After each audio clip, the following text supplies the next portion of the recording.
jagat wasisane Bathara Warya jagat. Koko Prabu Baladewa katuraken pasukan Punakara Wirawedika. Koko Prabu. Wih,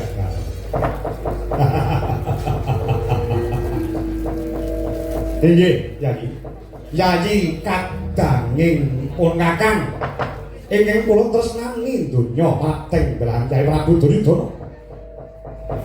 Dhateng kadha-kadha kalingga murda sepana krami paduka.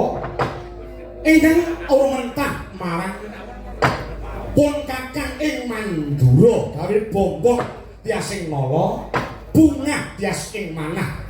Berlangkung puja pangestawanipun Kakang unjuk ora ngarsaning Yayi Prabu Jaka Pitana. Inggih Koko Prabu. Sanget hampir nampi suka marwata tripana. Bapa Pandhita Durna kasekacaken badhe lenggah. Wala kay mbak manyar-manyar beringate kudu maju lho. Awelah. Jiramana jiramantana kanggo ibadah dina wengi lan wanci yo angger iku nggih yen Prabu Duryudana. Mboten kirang prayogi anggenipun ingkang Bapak iso kali mengabdi antara semoga. Matur nuwun. Syukur pangagya sekedhik jemur. Kakang Ngarwati kawungga kepareng pinarah ingkang prayogi lan durmi. Yayi Duryudana. Sampun boten kirang sekeca setunggal menapa wah penak sanget wonten maringi. Kasugatan ingkang dipun suguhaken niku sampun boten kira-kira. Papan panggenan menika ngantos turah-turah kang mangka donatur kemawon ngantos di luar ekspektasi. Dados wonten ari palenggahan sakmangke raos bombong manah kula Yayi Duryudana. Mboten amin Gusti Allah bakal maringi keselamatan karahmatan kalawan kaberkahan mungguwa Yayi Prabu Duryudana sakadang kula Kurawa Yayi. Inggih Kakang Ngarwati kawungga aturaken panuwun Bapa Pindhah. Dene kalanggan punika kula nyuwun rawuhipun sedaya barang para estima. Wonten tabing kang wigati inggih menika ura kasaya dening Kakang kula Nalitri Tunggul Malaya ing samangke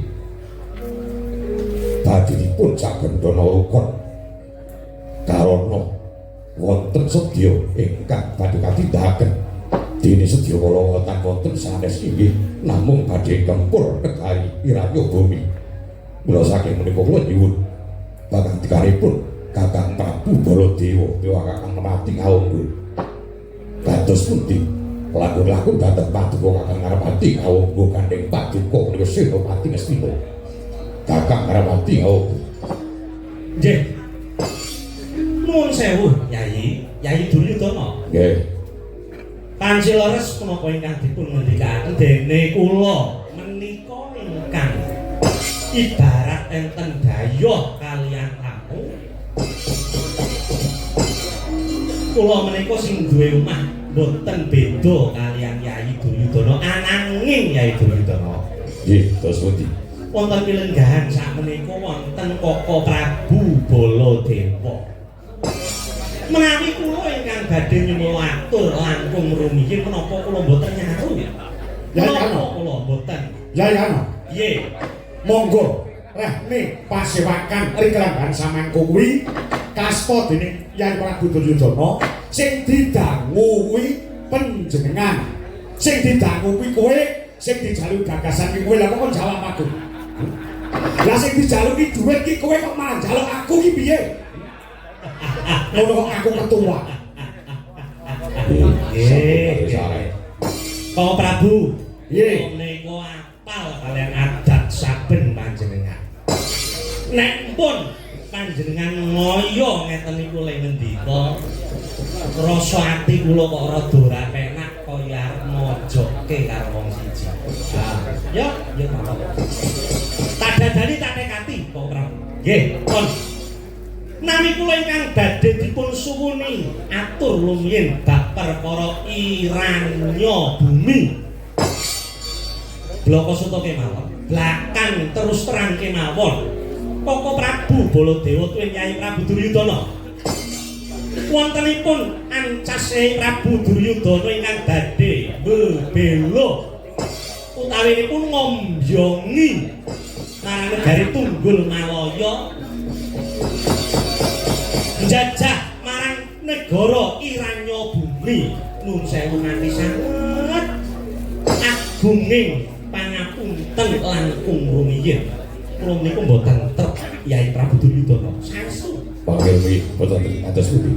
lah keng menapa kok dadak Yai Prabu Duryudana menika ngoyo-ngoyo ngersaken biyantu kaliyan Tunggul Malaya nek boten wonten mensrea ijo ngerti bahasa mensrea apa nek ora ana niatan jahat ning burine golek marang bathi dhewe golek marang keuntungan pribadi kula kinten kok nggih boten mungkin menika badhe dipun terasaken gegempuran kaliyan Tunggul Malaya nyerang marang Iranya Bumi. Saya Kakang Lelati. Sedaya ditagih wonten jagat menika tartamtu kepengin datang kamut ten wah kamulya. Loro kula badhe manunggal kan Tunggul Malaya gempur Iranya Bumi.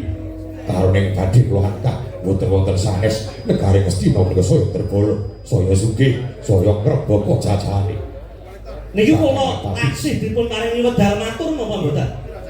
Nggih, sajane makaten pun namung nyuwun dawuhipun krana panjenengan Gusti Senopati kula. Nggih, nek kula dipun keparengaken atur mangkeri.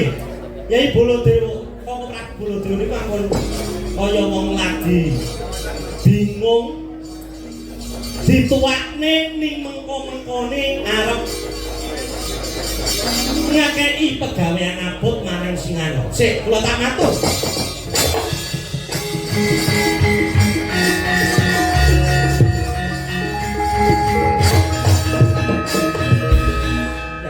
Yai Duryudana Kados pundi? wonten tetembungan saking para sepuh ingkang kula tansah gandhuli sing pantaran rapi nggih menika golek bakti utawane golek keuntungan menika nggih sawang sinawang sinten ingkang badhe dipun jaluki bakti sinten sing arep diarah keuntungane iya nek pancen negara Iranya Bumi menika negara ingkang ageng jembar jajahane bondo dunyane ora ngungkuli negara Ngastina kok sampeyan pun dadak kepengin jajah melu ngukupi melu jarah marang apa ingkang dipun duweni dening negara Iranya Bumi iya nek sing arep digolek keuntungane wong-wong sugih kaya Pak Widodo ngono kae digolek keuntungane ben nanggap wayang niku sampun trep ning nek arep digolek keuntungane contone para dalang-dalang iki sing pentase mawon sak sasi niku pamping kalih kaping 3 niku nek digolek keuntungane nggon ngendine Kula boten golek tak niku. Ingkang bahkan kula menika kepengin Iranya Bumi pitados kukupanipun Ngastina. Koko Prabu Baladewa ya pun tau kados pundi kok Prabu. Paman Dura lenggah rumiyin. Masaku iki pola mergo nggon sing tak nungguhi teles e ora. Wis to Kakang Durna linggo sing kepenak kuwi pacitane kuwi didahar dhisik. Kok bekasane tekan ndi-ndi. Anggena Prabu Karna Basri Sinapi lek mbok tekan barang-barang iki mbok Iranya Bumi. lah Ya jane nek banget nek golek pasangan pengen ditanggap Romo Widodo kowe. Masalah. Romo Widodo ki wis manati nek ora aku ora gelem. Aku milih santen paribasane nek mumayang apik kaya apa sing ditangkap tetep aku rupamu ora. ketuane Yujo mawon niku mun promosi sore lho kok Banyumas Rento iki lho Mas. Kemasane sing ndendel apamu? Wah, bojomu loro apa piye? Dadi nek sampeyan niku ajeng ngarah untung, ngarah bathi karo wong sing patut diarah bathine, monggo kula derekaken Yai Duryudana. Lho, ana tetembungan ngono ya ngono ning aja ngono lho. Iki panjenengane Anggena Prabu Duryudana iki nganti marang panjenenganmu, anak Kakang Durna. kok sing ngucapmu meneng sik. Rumangsane lara-lara ya iku rumangsane. Lah pripun? Kersane sampeyan pripun? Iki ki panjenengane Anggena Prabu Karna Basri Sinapi ke bawah perintah. Nah, dados sampeyan ki ratu-ratu cilik. Dadi jajane negara Ngastina. Negara Ngastina negara adikuwasa. Diperintah karo juragane, diperintah karo negara adikuwasa. Ora gelem temandak gawe. Wiratu model apa? Kumangsane. Pewe asalmu saka Korea apa piye? Tiang gesang wonten ing alam donya niku nggadahi gandulane urip utawane prinsip praman. Gandolan-gandolan apa? Leres pancen kula niku kabalah pamrentanipun Nyai Prabu Duryudana. Sapa ora ngajari? Ya tak sadari. Pancen tak akoni. Tak sadari tak akoni.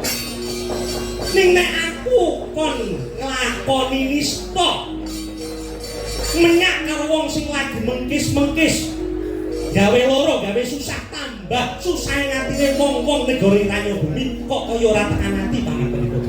Wong urip ana alam donya ki ora ana sing jarak rekoso. Jarak mukti wibawa apa-apane irah, turah bondo ora apa-apa.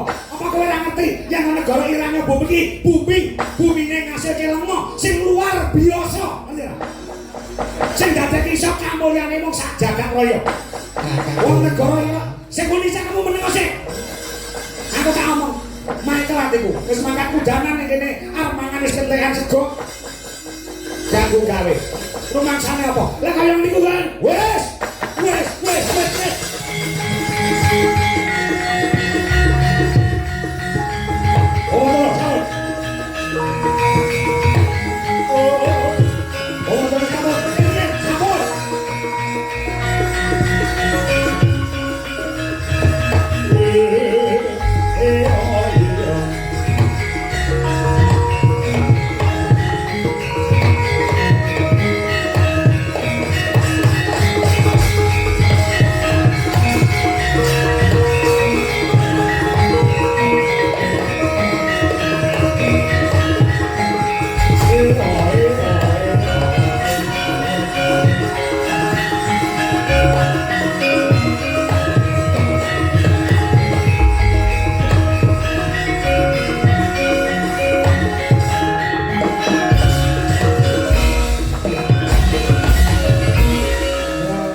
Abdi darmaning kaswase aneng malago memalakung Sang gondo mas pramojo lalu mangulati Soraya mangrangsang banyak Soraya mangrangsang banyak Bumya samara amara layampo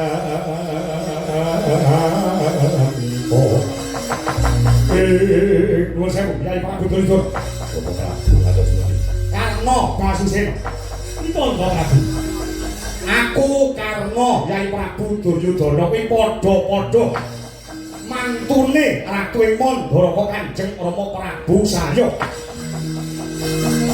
Nadyanto beda nadyanto wong liya ning wis dadi keluarga.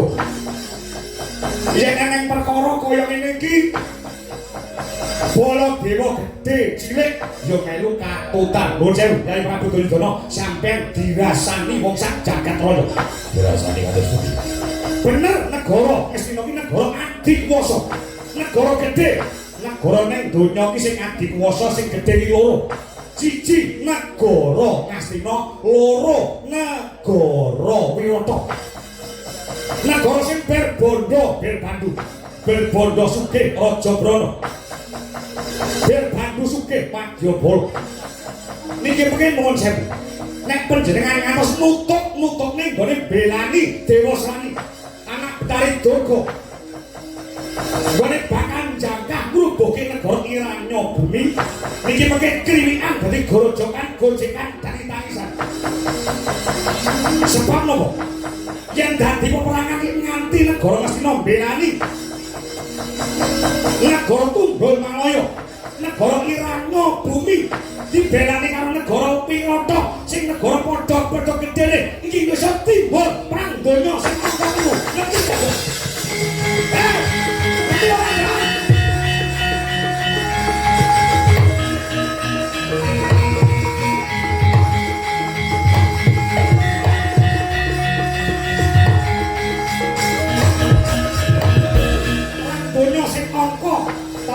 perang gede badhe dumadi wonten ing jagat iki nganti negara Ngastina cawe-cawe mbelani negara Tunggul Malaya iranyo bumi diberani karo Wirata iki pengen bebayani iso gegerke jagat Akhirnya, orang Dewa Panjenengan menika kersa bantu kanggo kula mboten. Adepa menika sesepuh ingkang kula suwuni pangandikane murid yang kuyuh kawon Duryudana. Senajan kaya ngono pangandikane Koko Prabu namung ing mriki sing dadi ratu kula. Kula ora nyawang karo bumi kaya ngapa. Kula ora nyawang sing sugih iki kula ngendi wae. Ning kula kepengin nguasani jagat niki pamane kula gelem-bloko kaya ngoten iki. menungsa niku watake jagat niku saged diemperi nek iso. Isih sugih kurang sugih, isih mukti kurang mukti. Yen paduka takon kawan kula, aku mbelani Duryudana apa ora? Ngajak aku rawang sulang sampeyan iso ngira-ngira. Iki kula Baladewa mbelani sampeyan apa mboten? Sing pinter, sing cerdas.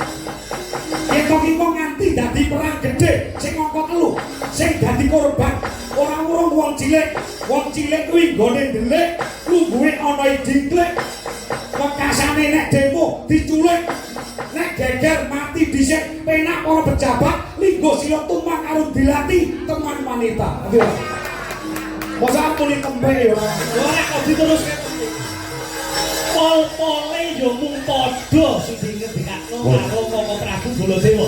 Sampun. Dadak Karna sing dipojok kene ngarep. Kakang Narpati Karna Senopati wonten ing Ngastina yen ora gelem bantu Rapopo. Koko Prabu Baladewa ora kersa sabiyantuan kula ora apa-apa. Ngastina ora ana wong tuwek-tuwek ora apa-apa. Yai Duryudana. Akariyen Yai Duryudana.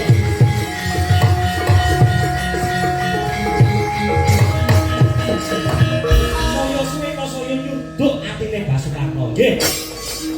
Senajan to kula menteri pertahanan ane negara Ngastinapura iki. Nyuwun pangapunten, Yai Duryudana kula nyuwun pangapunten. Panjenengan badhe genti kelungguhane Basukarna wonten ing Ngastina. Arep digenti senopati liya ora katheken. Ora katheken tinimbang kula dipun ngombyongi marang wong kang angkara. Yai aku mung kelingan karo sing sok diomongke Punakawan Bagong. Aku ora ngemis ning atiku miris. Curiga rasane kaya wis ana gantine Basukarna ning negara Ngastina. Ya, ora apa-apa. Kan mongko aku iji tresna iji sayang karo negara Ngastina lan Yai Duryudana. Tresnaku ora bakal ilang ning nyuwun pangapunten. Fraksi ngawangga aning forum sidang paripurna. Dalu samake, kula wotok saking forum persidangan dinten samenika. Mosok borong Koko Prabu Baladewa. Ajeng terus belani napa ajeng mangkir saking persidangan ning kula tak wotok lan rumiyin nyuwun maneka.